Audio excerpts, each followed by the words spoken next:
90 के दशक की टॉप हीरोइन हीरो से ज्यादा लेती थीं। फीस, मुस्लिम से की शादी, 8 साल बाद तलाक, तबाह हुआ करियर। जिस तरह से हमारे देश को मेल डोमिनेंट मानते हैं, उसी तरह सिनेमा में मेल फीमेल सेलिब्रिटी की सैलरी में भी काफी अंतर होता है। इंडस्ट्री में मेल अभिनेताओं की सैलरी हमेशा ही ज्यादा रही है, जबकि अभिनेत्री को उसके वेतन का आधा हिस्सा भी नहीं मिलता। बहरहाल, यहाँ हम एक ऐसी हीरोइन के बारे में बात कर रहे हैं जिसने एक दौर में मेल स्टार्स से ज्यादा सैलरी हासिल की है, लेकिन फिर उनका करियर बर्बाद हो गया। जैसे कि हमने अक्सर देखा है कि करीना कपूर ने वेतन अंतर के बारे में खुलकर अपने विचार व्यक्त किए हैं और कैसे उनके मेल को स्टार को अपने हक से बहुत ज्यादा लेते हैं। ऐसी अनगिनत चर्चाएं हुई हैं जहां अभिनेत्रियों को अक्सर कम वेतन दिया जाता है। हालांकि आज हम एक ऐसी अभिनेत्री के बारे में बात करेंगे जिसने बॉलीवुड की गतिशीलता को बदल दिया था। उन्होंने कम उम्र में एक बाल कलाकार के रूप में अपना फिल्मी करियर शुरू किया था।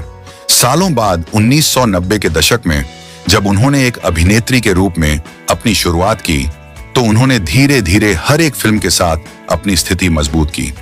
90 के दशक के मध्य तक यह अभिनेत्री स्टार बन गई और अपने लुक और अभिनय से दर्शकों को चकित कर दिया था।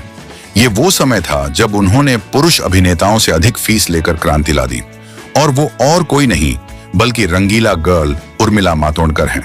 इस अभिनेत्री ने शेखर कपूर की मासूम 1983 में अपने प्रदर्शन की बदौलत 9 साल की उम्र में पहचान बनाई थी। अभिनेत्री के रूप में उनकी पहली मुख्य भूमिका मलयालम फिल्म चाणक्य 1989 में थी। उन्होंने सुपरहिट नरसिम्हा 1991 से बॉलीवुड में डेब्यू किया।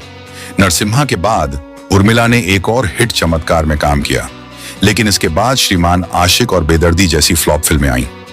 रंगीला तक उर्मिला अपनी अगली बड़ी हिट खोजने के लिए संघर्ष कर रही थी। 1995 में उर्मिला को रंगीला में मिली के रूप में उनकी सफल भूमिका मिली थी। उर्मिला के सेक्सी लुक और प्रभावशाली अभिनय प्रतिभा ने उन्हें रातों रात स्टार बना दिया। रंगीला के बाद उर्मिला ने बैक टू बैक हिट फिल्में दी, जिनमें इंडियन, जुदाई, सत्या, कौन, दीवानगी, भूत और कई अन्य शामिल हैं। जब उर्मिला चरम पर थीं, तो यह बताया गया कि उर्मिला पुरुष अभिनेताओं से अधिक शुल्क लेती थी। उनकी मजबूत फिल्मोग्राफी ने उन्हें अपनी फीस पर बातचीत करने की पावर दी। उस दौरान उनके अभिनय और खूबसूरती का जलवा था, लेकिन अब वैसा बिल्कुल भी नहीं है। अब मन में सवाल उठ रहा होगा कि आखिर क्यों बर्बाद हुआ उर्मिला मातोंडकर का करियर। साल 2000 के मध्य में उर्मिला ने कुछ गलत चुनाव किए, जिसमें एक हसीना थी, नैना, बस एक पल, कर्ज और EMI जैसी भूलने वाली फिल्में शामिल थीं। इन फिल्मों ने उनके करियर को नुकसान पहुंचाया। ऐसी भी खबरें थीं कि वह राम गोपाल वर्मा के साथ रोमांटिक रूप से जुड़ी हुई थी।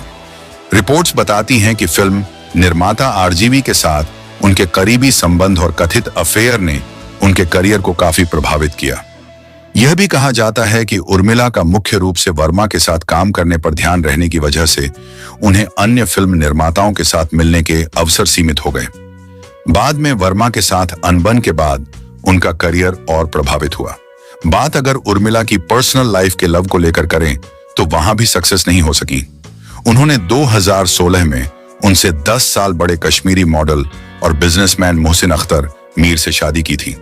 हालांकि 8 साल बाद ही उन्होंने 2024 में तलाक की अर्जी डाल दी। फिलहाल वे 51 की उम्र में सिंगल हैं।